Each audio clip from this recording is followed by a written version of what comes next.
Hey, what's going on? Welcome back to Epoxy Depot Tech Talk. My name is Ethan. Today we're talking about solvents. We're going to talk about their uses, when to use them, how to use them, why to use them, and which ones I would have on my install trailer, which ones I wouldn't. First off, let me say that every solvent we're talking about today can technically be used to clean your tools and equipment. That's a use that all of them share. Now, I like the things I carry around in my install trailer to have multiple uses. So that being said, we'll start on my left. We'll talk about acetone. Acetone is a general purpose solvent that's used to not only clean your equipment, clean your tools, clean your spike shoes, wipe down any spills that might occur during an install. It's also used as a thinner. So most of the time, I don't recommend thinning your products. As long as you're buying high quality products like Epoxy Depot polyaspartics, Epoxy Depot epoxies, you generally do not need to mess with the chemistry and cut your products back, okay? Use it on a very limited case-by-case basis. If you have a scenario where you think you need to thin your products, call me. I'll talk to you on the tech support line. We'll figure out why you think you need to do that, what the use might be, and we'll walk you through step by step on the process for thinning your products out. But acetone can be used to thin polyaspartics. It can also be used to thin epoxies. If I'm going to do that in the scenario where I want to thin a product, that's going to be my go-to for that. So not only can I use it as general cleanup, I can use it to thin my products out. So very useful chemical. You will often find this on my install trailer, at least a gallon of it. The next one we'll talk about is 99% isopropyl alcohol. 99% ISO is my go-to product when I'm solvent mopping a floor. It's going to be, out of all of these solvents, one of the most pure and the least likely to leave behind surface contaminants and bond breakers on my floor. Acetone is often used by hundreds of other installation companies. It's trained on with multiple other companies, but I have seen it cause issues in the past. It's caused issues personally on floors that I've done. I lean on 99% isopropyl alcohol when I have the option. So you will always find ISO on my trailer. Next to it, you'll see 70% ISO. This is a general household cleaning and disinfectant. It is not recommended to use as a solvent mop material on your floor. It's 70%, which means it's cut. There's something else in this, whether it's water, whether it's a carrier agent or something in between, depending on the manufacturer. We don't know what the rest of that is that's making up that percentage. So 70%, leave it home, under the kitchen sink, under the bathroom sink, make your cleaners out of it, disinfect your countertops, use it at your store, whatever the case may be. Don't put it on your trailer and do not use it to solvent mop your floors. Always lean towards 99% for solvent mopping. If you're gonna run it in the trailer because you got a gallon of it laying around, just make sure it is clearly marked tool cleaning only, cleanup only. Do not solvent mop your floors with it. Next alcohol we'll talk about is denatured alcohol. So it gets its name because the government makes manufacturers add different things to it to make it denatured. It is by itself ethyl alcohol, which for my hillbilly understanding is just corn liquor, moonshine.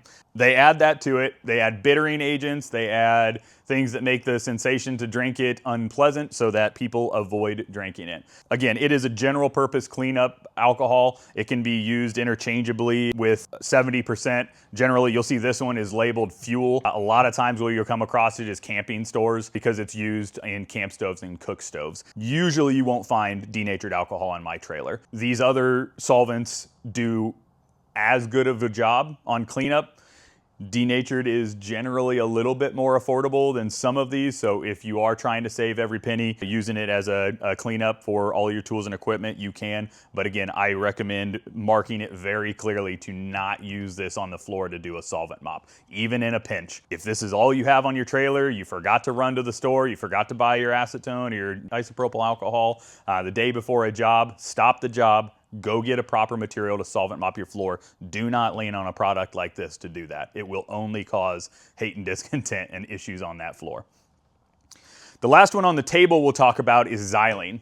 Xylene is a thinning agent. It's a solvent that's purpose-built to thin epoxies. Just like all the rest, it can do your cleanup. right? It can clean your equipment. It's a really useful tool to have on the trailer if you're doing hand troweled cove. I use it as a slick agent to clean off your tooling and stuff as we're troweling the cove out. So great product to have on the trailer. If you are gonna thin your epoxies out, you can use a Xylene. Typically, I don't like the addition of the oils in it, so I'll still thin out with acetone if that's something that I'm going to do. But this is definitely a solvent that you'll find on my trailer. Under no circumstance should you be solvent mopping with Xylene, right? This is why.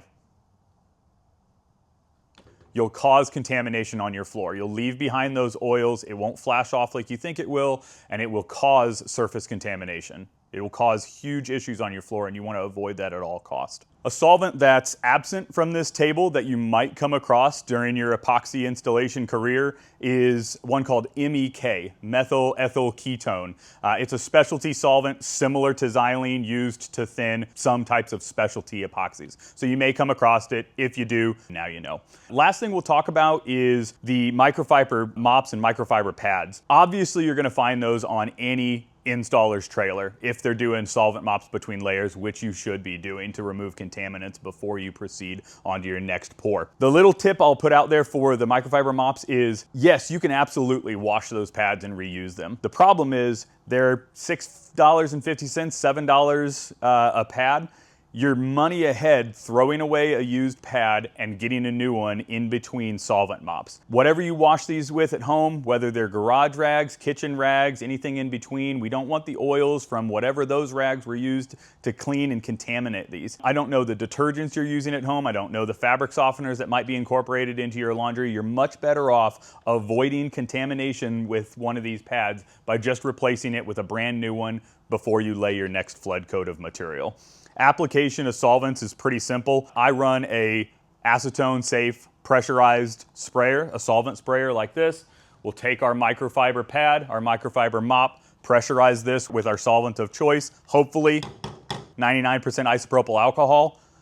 We mist the surface of the pad, saturate it, go in, solvent mop our floor, bring it back to our exit, vacuum off both sides, resaturate our pad, and continue. I'll do that multiple times, 3 to 4 passes, solvent mopping a floor until I'm comfortable that I removed every bond breaker and every surface contaminant that might be on that floor before I lay my money coat, my design coat, my top coat, anything in between. Right? You're never gonna be in the wrong solvent mopping the floor one more time to make sure that you've removed all of those surface contaminants. That wraps up today's Tech Talk. I appreciate everybody's time. Hopefully this answered some questions for you.